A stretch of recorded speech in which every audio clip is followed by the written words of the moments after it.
आप देख रहे हैं सुनील श्रीवास्तव डरावनी हिंदी स्टोरी, जहां हर कहानी से पहले हवा सिहरती है और फिर आपकी रूह कांपती है। अगर आपको लगता है कि आप सुरक्षित हैं, तो ये सोच भी उसी की दी हुई है जो अब आपके भीतर उतर चुका है।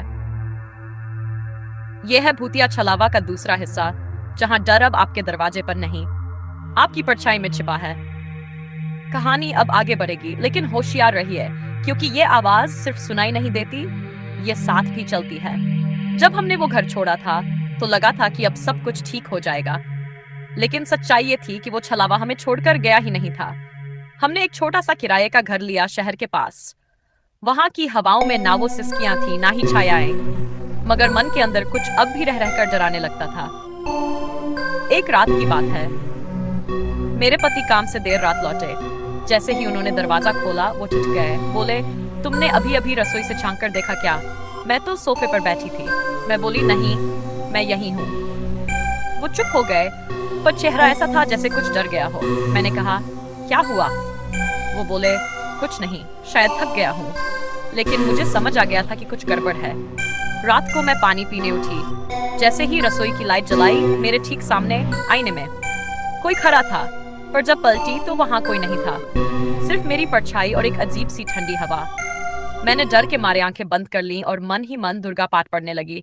तभी पीछे से किसी ने कान में फुसफुसाकर कहा, तू घर बदल सकती है, पर मुझसे नहीं बच सकती। मैं चीख पड़ी। पति दौड़कर आया, सब कुछ देखा सुना, फिर बोला, हमें किसी पक्के बाबा के पास जाना पड़ेगा। अगले ही दिन हम शहर के बाहर एक बहुत पुराने तांत्रिक के पास पहुंचे। उन्होंने मेरा चेहरा देखा और तुरंत बोले, छलावा अब तुझसे बन चुका है। ये तेरा पीछा नहीं छोड़ेगा जब तक इसका बदला पूरा ना हो जाए।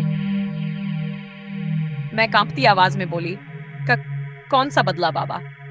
बाबा ने आंखें बंद की, कुछ बुदबुदाया और फिर बोले, इस आत्मा को एक औरत ने धोखे से जिंदा जलवा दिया था। अब ये हर औरत को अपना निशाना बनाता है, जब तक असली गुनहगार की रूह सामने ना आए। मैं डर गई। लेकिन बाबा, उस औरत को हम कैसे ढूंढेंगे?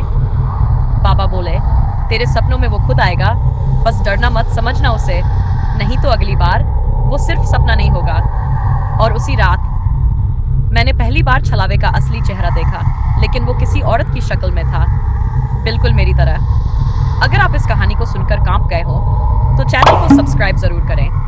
अगली रात की दहशत और भी खौफनाक होने वाली है। कभी कभी जो परछाई है, वो खुद को इंसान समझने लगती है।